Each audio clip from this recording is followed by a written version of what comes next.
Today, for our TBR Success Stories edition, I'm excited to interview Alan Lau. And our topic today is lessons from Alan Lau's journey as the co-founder of Wattpad. I'm sure many of you who are in the Canadian tech space know Alan. Alan is a rock star, founder, CEO.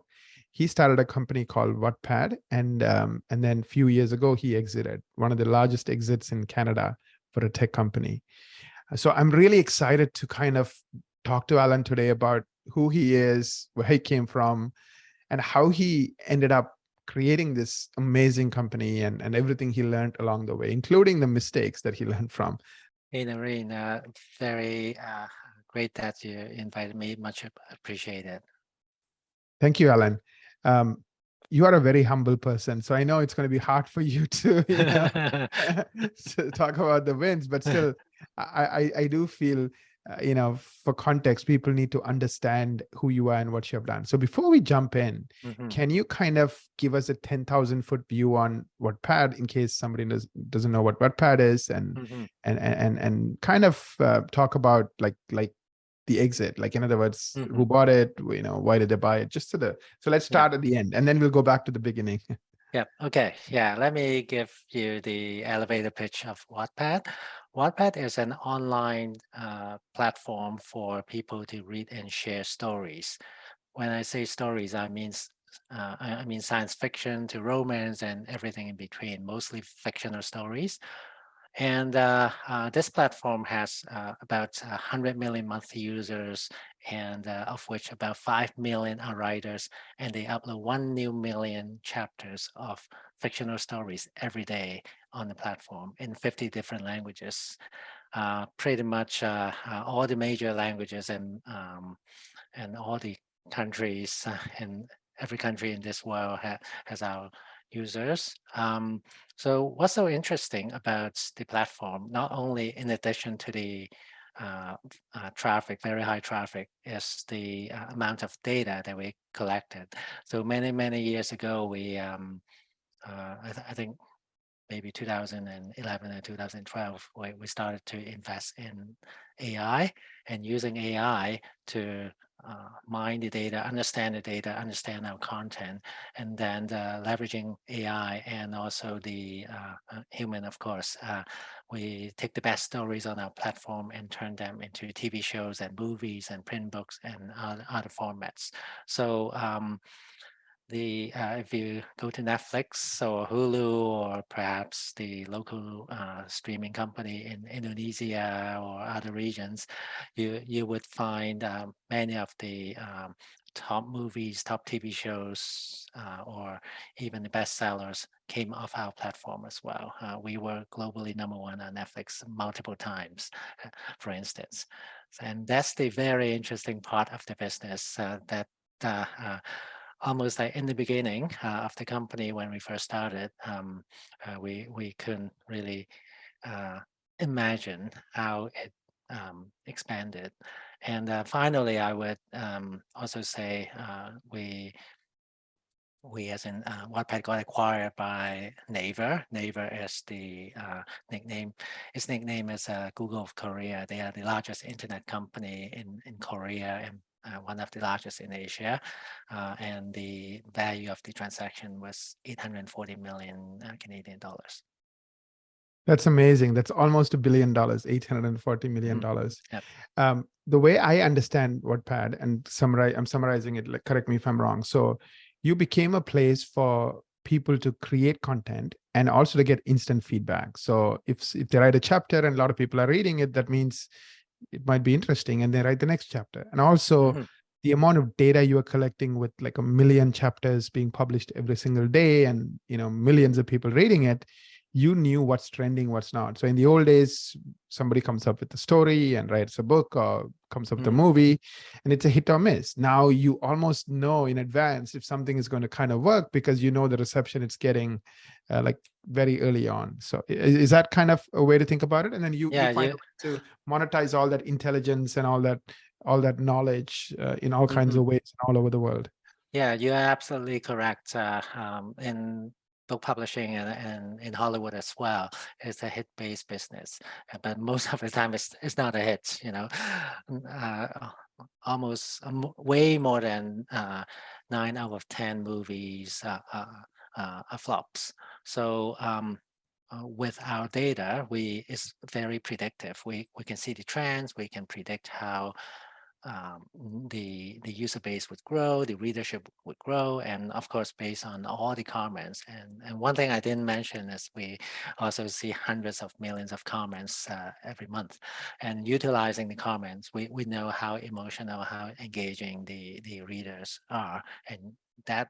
Of course, one of the sources of the signal, so that we can predict what will become the top hits. And of course, it's not 100%, but it's all about massively increase the success rate. That's awesome. Let's now go back in time. By the way, I met your wife, and I think she's smarter than you, Alan, and she helped Yeah, you. absolutely. She was a part of the story, right? She was there from the early days. So Yeah, let's kind absolutely. of go back to pre-Wattpad. Like I know you came from Hong Kong. So tell us Mhm, who you are, where you come from, and of course you live in Toronto now. I mean, in mhm, the Greater Toronto area. So you're a mhm. Canadian, but so tell us your story.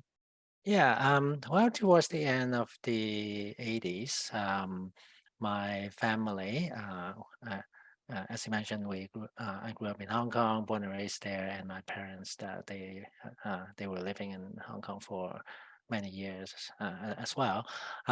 We decided we should move to Canada, well, partially because many of my family members on my mother's side, they've already been here for many years before that time. So after I finished high school, um, in a way, just the right time because it is a clean break in a way. I'm about to enter university, and that's the time we moved to Canada. And very fortunately, I got admitted to U of T, electrical engineering, and that's how I started my journey as a technology person. Makes sense. Makes sense. And then walk us through your early life, like Mhm, what you studied electrical engineering. So start with like mhm, maybe talk about some of the jobs you had and mhm. how did you end up starting Wattpad? Yeah, so well, in university in engineering school, that's where I met my wife Eva. So we graduated pretty much at the same time.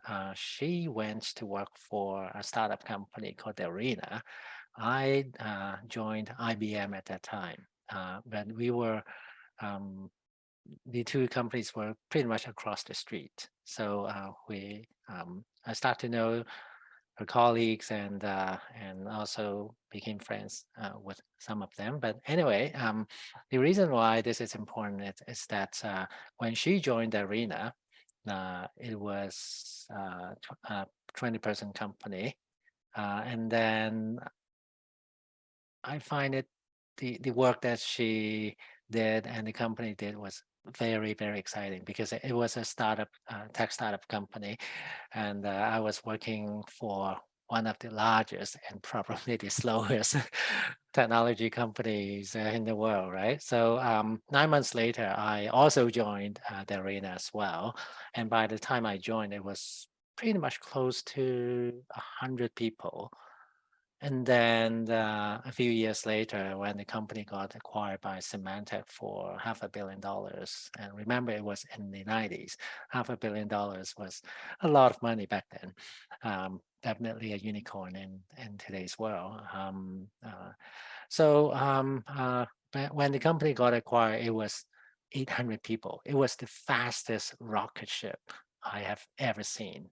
Um, just to give the audience a little bit more context, in case you have used a fax modem before, you probably have used the Arena's product. The Arena might not be the household name, but the product WinFax definitely dominated Yes. the market at that time. Again, when Eva joined, it was 20%. Nobody knew them, but a few years later, it became a household name. It became one of the top 10 software company, one of the top 10 PC software companies in the world. So for those of us who don't know what this is, like, I mean, I'm sure you know what a fax is, right? Like you make a phone call in the old days, we would have this device, looks like a printer, you push a paper through and then it prints out somewhere else.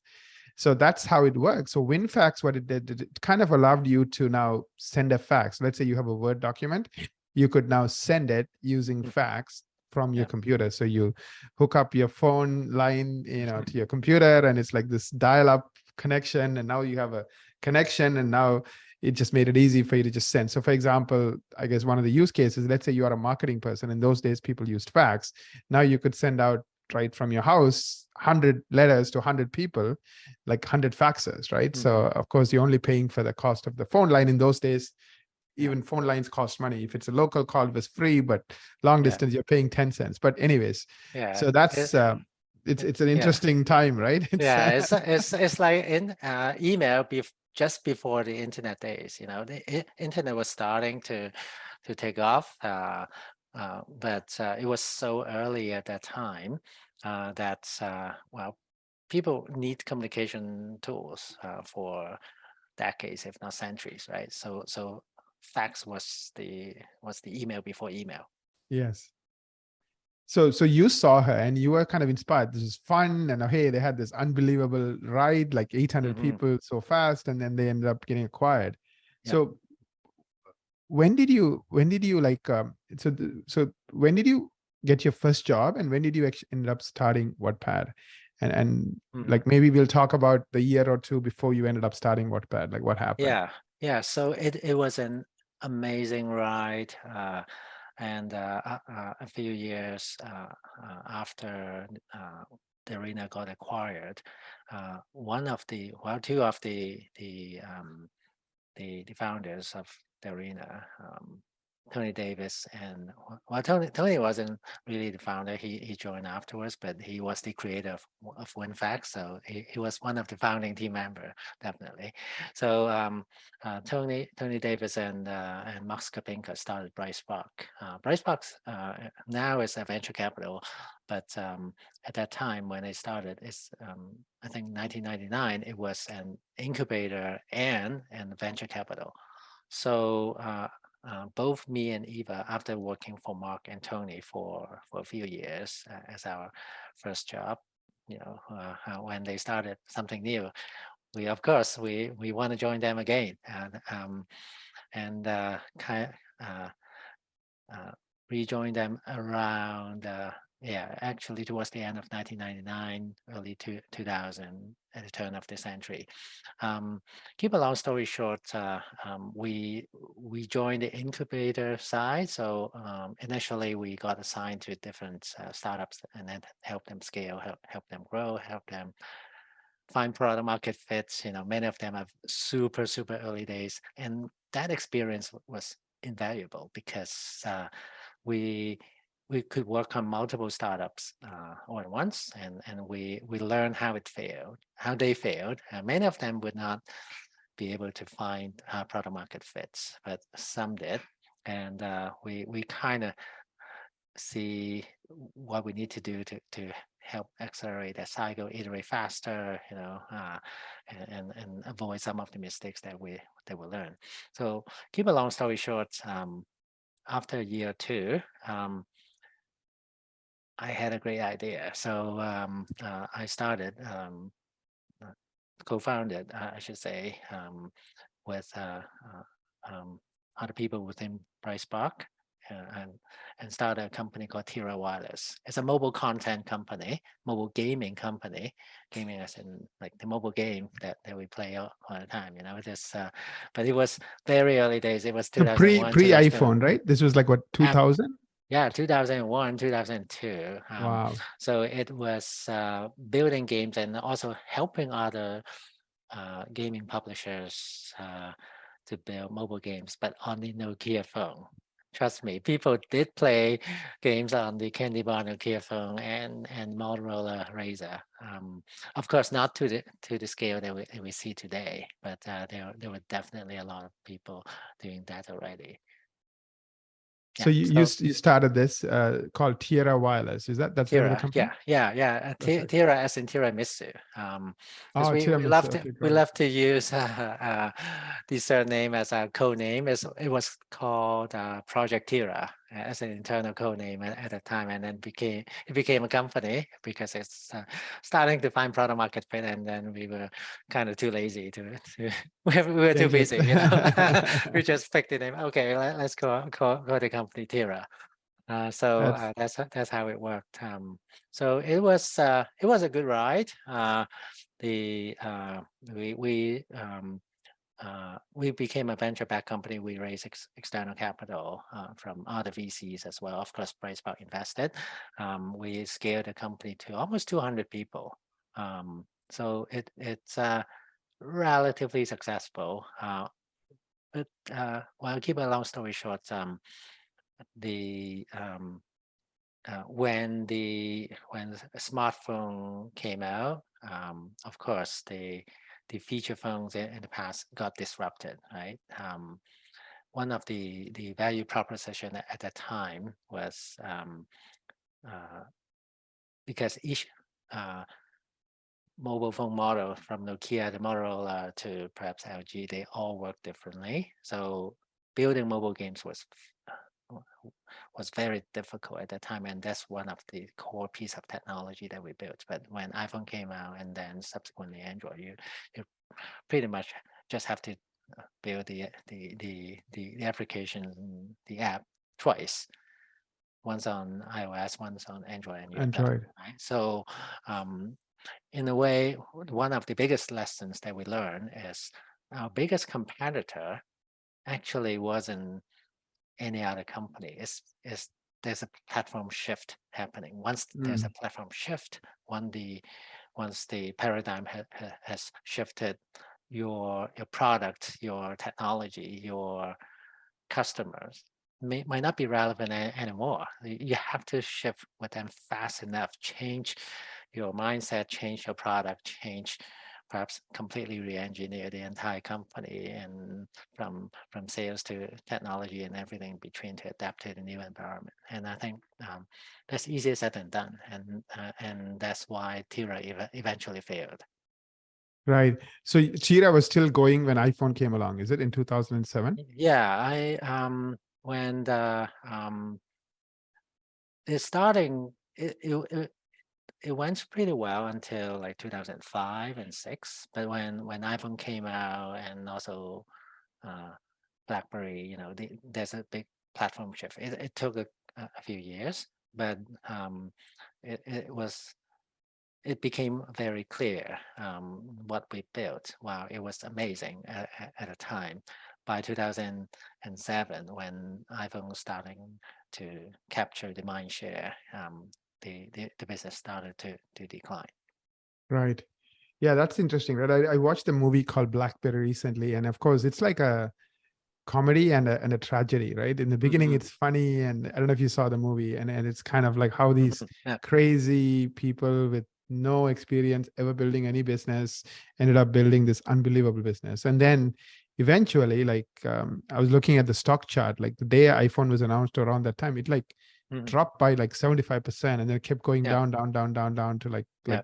pennies, right? And it was a tragedy. They didn't see it. I mean, they thought their keyboard and the people, I think they call them BlackBerry warriors, all these people who type with their thumbs on a BlackBerry. I remember those people. Like they're like so good at using BlackBerry to communicate and stuff. So I mean, that entire thing shifted. But I think perhaps the same issue that affected BlackBerry would have affected you, right? It just the platform changed. So everything you did is just irrelevant. Yep. So now tell us what happened. I mean, I know you said Tira failed, and then when did you guys realize it failing, and when did you decide to do something different? Yeah. So one thing quite interesting was because Tira was a mobile content company, and I kept on building different product ideas within Tira. And one of the ideas that I had at that time was actually mobile reading. I did a mobile reading app prototype. I built this in my spare time, I think around 2002, 2003. As a prototype, it worked, but it also didn't work because the screen size was so small. To read a paragraph, you have to press the down button, scroll down a million times before you finish a paragraph. I wouldn't even use it. I can guarantee no one would want to use it.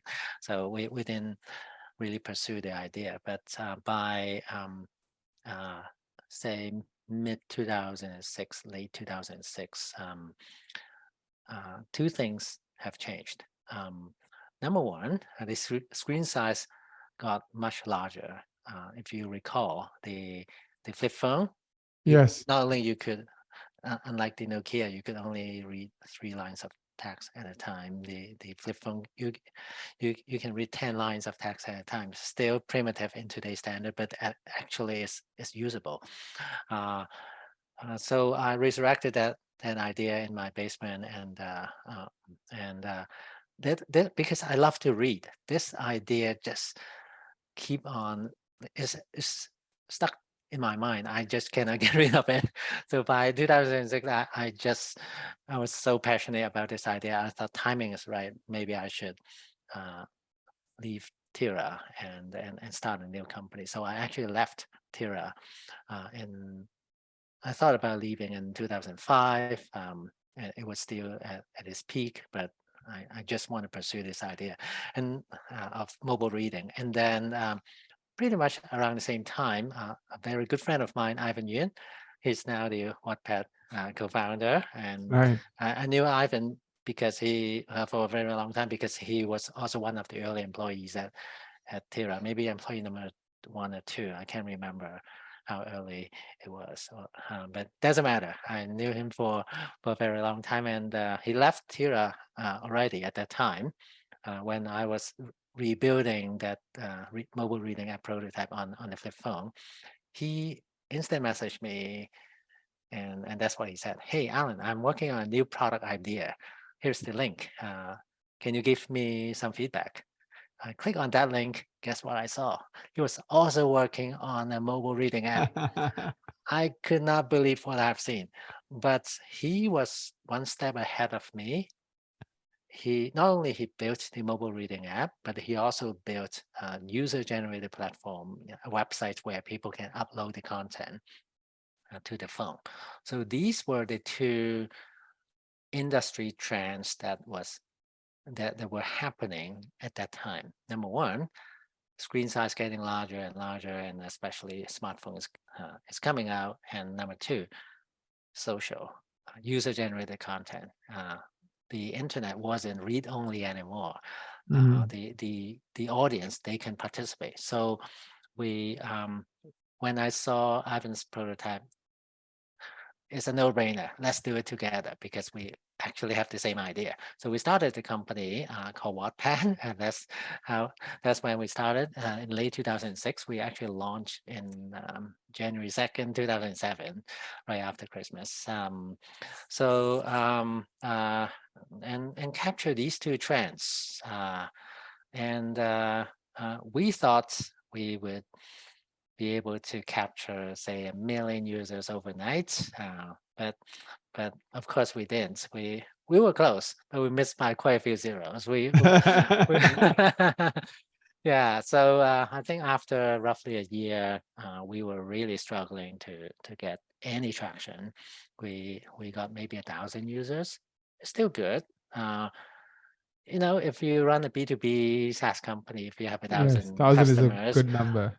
yeah, but for consumer product that is completely free, and there are 3, 4, maybe at that time, maybe 2 billion internet users, 1,000 users after a year, you suck. You don't have product market fit, right? So yeah, we were really struggling. But we listened to our users, for those, we interviewed many of them.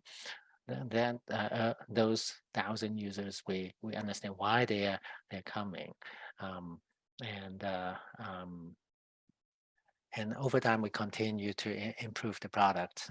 It was only 2 years later we started to attract the first writer on our platform, because initially it was all public domain books. No one would write on a platform that has no users, right? So we had that classic called chicken egg problem. When we had no readers, we couldn't attract the writers. When we have no writers, we have no content. We couldn't attract the readers. So it's very hard to overcome that cold start problem. So we utilize public domain books, but public domain books, there are many readers, but they are not the most exciting. Right? They are old. So that's why it took a little bit of time to get the snowball rolling. Right. So I think, I mean, I have tried to build consumer stuff and I have always given up. I like exactly like you said, right? You see over 100 people using it and you're like, this is not going to work. See you. Bye-bye. Right. There's something that's really interesting. I know, like, if I was the founder of Terra, like you were one of the people who started it and it was doing really well, you had 200 people, so somewhat successful. How do you let it go, right? You feel like you've given so much of your time and effort and the world is changing, but a lot of us have a hard time just letting go of the old world, like Kodak and even BlackBerry to a large extent. So any feedback, any lessons, like how did you mentally like just were willing to just walk away from it? I know you could perhaps see it, but it's easier said than done, right? Just being able to walk away from something that's at the top of the game, or feels Yeah, like it should be. yeah. Sometimes you just, I cannot speak for other people, but I think many people would resonate. Um, you need to feel connected with the with your job, right? You want to Mm, feel motivated. You want to feel like you turn on your computer in the morning. You don't want to stop, mm. until midnight. Yeah, you Uh, want to jump out of bed, right? As opposed to, oh man, I hate one exactly, more day. Yeah. exactly. And I think not saying I wasn't passionate about Tira, but I I love gadgets and I love reading. These are the two things that I really like. That mobile reading idea just couldn't I couldn't get it off my mind. Yeah. And Tira was a relatively mature business at that time. It's mostly becoming a B2B platform tool business that I I wasn't as interested in. Not saying I'm not interested, but uh, if you may recall, early in my career, I was working for a consumer product called WinFax, right? It has millions Mm, of users. My heart is I could do B2B. I'm pretty good at B2B too, but consumer product as a founder, I I, I always want to do it, start a got it. company that is consumer based. So I think that one of the main reasons I can't stop but continue to build a prototype in my basement. Right. I think it's like you followed your passion. It's just one of those things Mhm. you can't just get out of your mind. It just keeps coming back. You try to push it away, it comes back. So you just Right, like, okay, I'm gonna go with it. right, So right. when you face that first failure, 1,000 users, and it's the wrong kind of people because you guys put some publicly available books. So you never had the concept of writers, which is Hmm. totally different from what Pat is today. Hmm. How did you decide to pivot? And I mean, did you have a vision of like what Wattpad would become? I mean, the Wattpad Hmm. of today, Yeah, or like how did you even figure that stuff out? yeah. Actually, ironically, we did not pivot. Uh, well, if you look at Wattpad today, it's still mobile reading. 90% of Wattpad users are on mobile.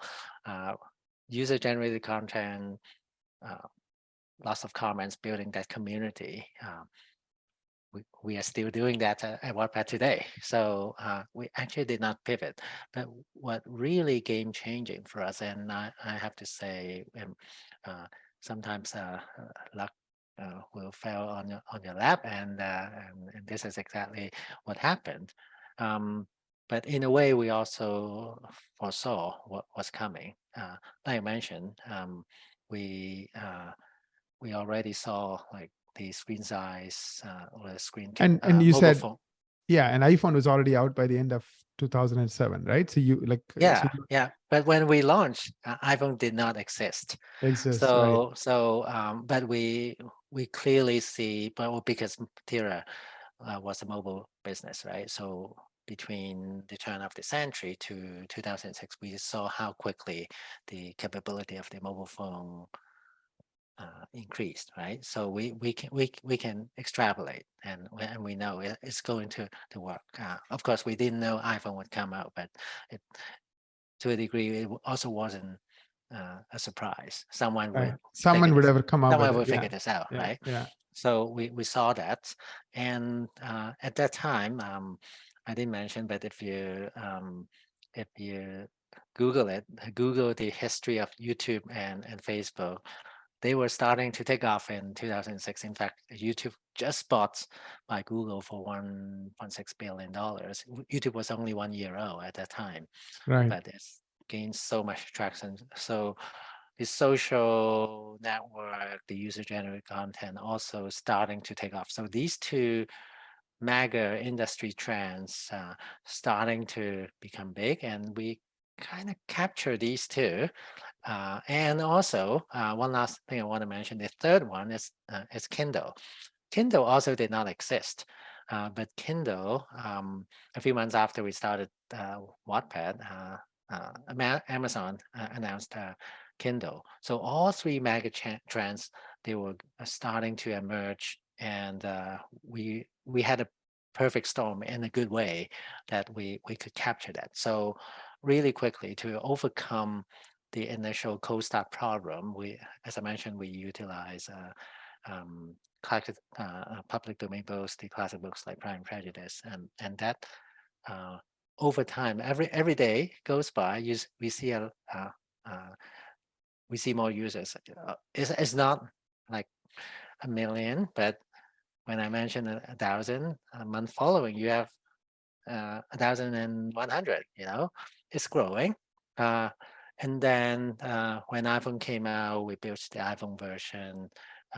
When Kindle actually launched, we don't have to bear the responsibility in terms of marketing to billions of people. Hey, e-reading is amazing because it's happening. People can see that. We don't have to educate people. Hey, you know what? You can share your content, your writing on the internet, and people would comment on you. People started to use MySpace and Facebook at that time, right?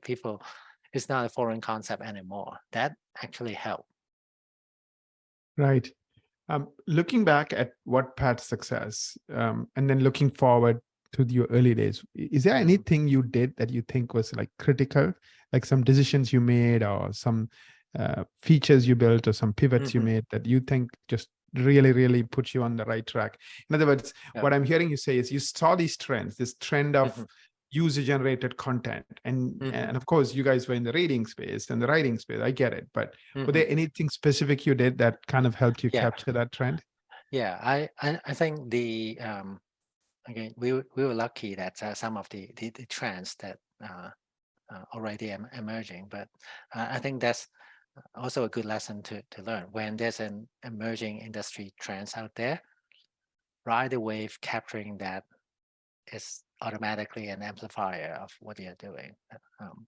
That's already, we talk about this already.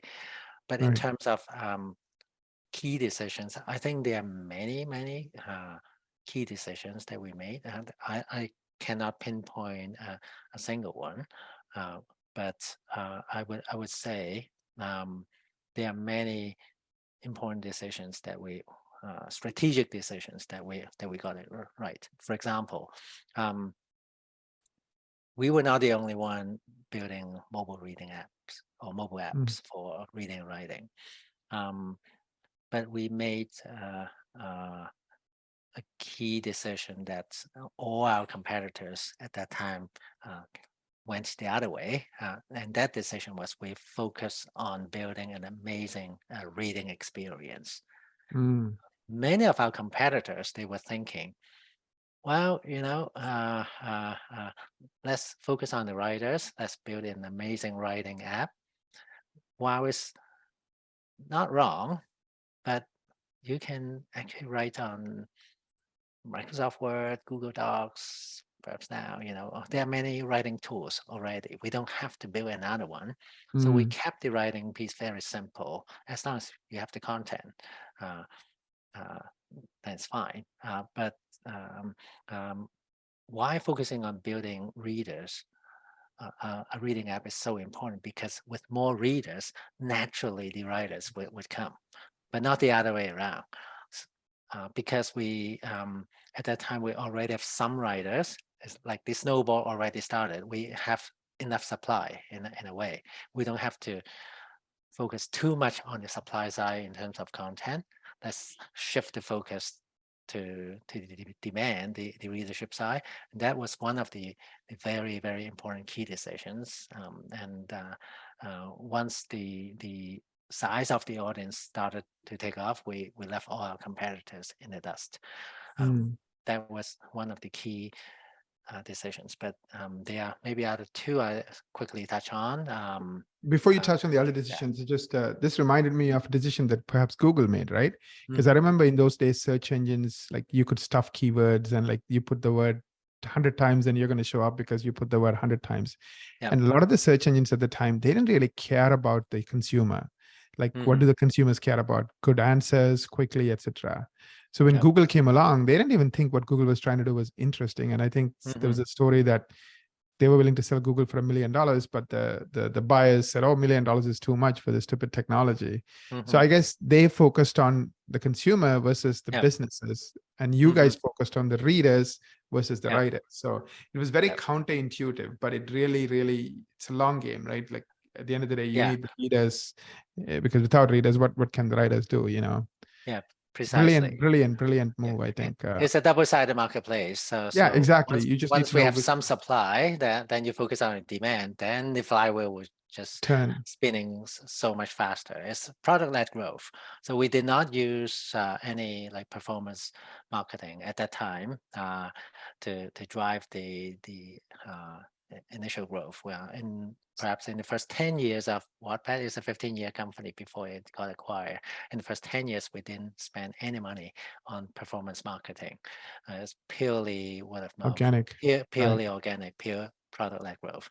And quickly, coming back to other examples of key decisions, Yeah. when Android came out, uh, we were one of the first because we already got some success on the iPhone. Uh, the audience might remember Android actually came out maybe a year, 2 years after iPhone and the App Store came out. So we put a lot of focus on that. And the key decision about Android is not only building the Android app, but also go big on international. Uh, we kind of, I think hindsight is uh, easy to say after the fact, but uh, because the price point of Android is so much lower, actually going international is a key piece of technology for internet to become ubiquitous around the world, because for many people in many countries, iPhone is just too expensive, Too right? expensive. So Yeah. so investing in that helped us so much in terms of growing the user base. And then the next decision was, like I mentioned early on, invest early in AI. It was before anyone realized AI was big. Wattpad has been an AI company for over 10 years. So that early investment really, really paid dividends, because when you have 1 million new uploads in 50 languages every day, no no amount of human resources can digest the content, right? So Right. we have to utilize machine and to find amazing content, spare you all the details. Uh, but with the AI and also a few years later, capturing the explosion of movie content creation because of Netflix and other streaming players, the amount of content on the movie and TV show side just exploded, and we have the IP, we have the content IP, content intellectual properties, we have the amazing content already. So we uh, that was also a key decision that we leveraged that to drastically expand the scope of the business. I want to go a bit detailed for some of the nerds out here who are listening. So you said focusing on the readers. Mhm. Can you be specific? Is it like the comments feature? Is there anything you did to really grow the reader base? I know you talked about the experience on a mobile. I Mhm. guess in those Yep. days it was a challenge, right? Getting a Yep. good Yep. reading experience. Is there anything else you did that you thought really got the readers on your side? Yeah. Well, initially we focus on just a very comfortable reading experience. How much we scroll, how you swipe. We pay a lot of attention to the detail uh, at that time, and I believe compares to all the other reading apps, including Kindle, for example, we spend a lot of time on Kindle and understand uh, how how it works and where the frustrations are. So we look at their mistakes, learn that, and then apply to us so that we could build at least an equal, if not better, reading experience. And then you're absolutely correct. The next thing we did was build in the social features. For example, the you can comment on even a particular paragraph. So all the comments from the readers are contextual. Mm. So the writers would get the feedback, get the um, perhaps the praise from the readers directly. I really like this paragraph. Or you would see comments like, "Oh, this main character is such a jerk. I hate that." That kind of emotion.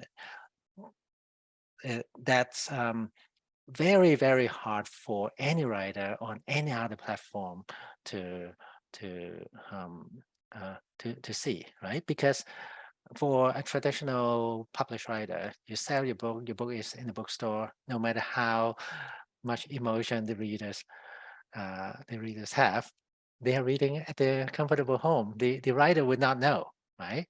We Right. we kind of short circuited that and bake that into the building experience, the reading experience. So that was one of the key things that differentiate ourselves from other people.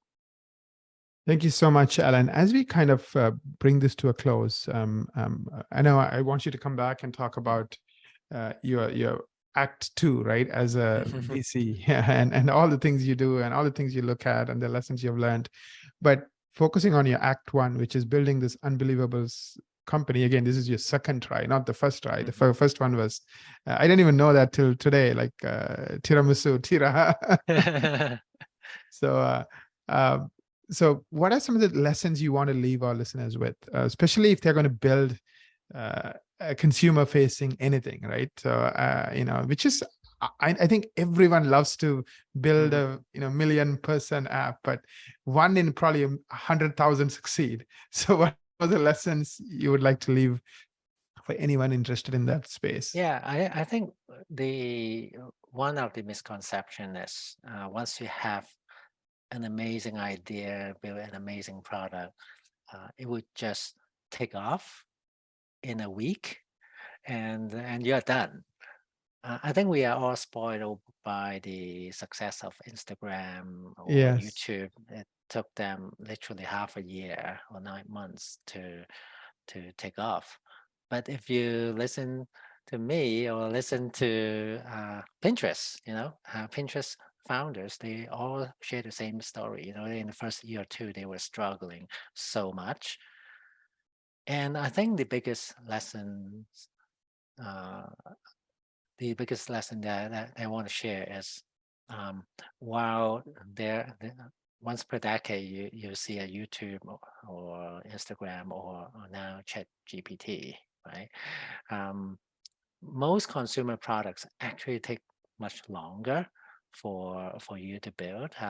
The early traction might not come. You have to iterate really fast, make a lot of key decisions. The quality of the product decisions is so crucial, and you have to make many of them every day to improve the product, and then magic would happen. But even when magic happens, it's not like overnight you grow from 0 to 1 million. It's still day after day you grow a little bit, but they all add up over a longer period of time. Right.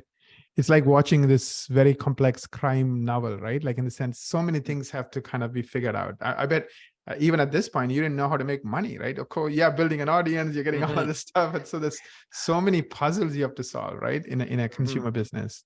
Yeah, And yeah, thank you so much, Alan, for this amazing conversation. If people want to kind of follow you or see what you're up to, is there a way they could just follow you or like, just learn about what you're up to? Yeah, very easy. I'm one of the easiest person to be found on the internet. Go into LinkedIn. You find me easily, or follow me on on Twitter or now Threads. Very easy to find me there as well. And if you want to just email me, Alan at twosmallfish.vc. It's very easy to guess. Yeah. Thank you so much, Alan. We'll include that information Mhm. along with the show notes. So thank you so much. I learned so much from you today. And I want to take a minute to thank you, Alan, for your time and your insights. And of course, you're always humble. So I appreciate who you are as a human being. Um, and Thanks. I also, go ahead. Yeah, thanks again for inviting me. You're welcome, Ellen. And I also want to take a minute to thank our listeners. We can't do what we do without you, so really appreciate this. Until we meet again with another amazing TBR episode, your host, Naren Arul Raja. Have a wonderful week ahead.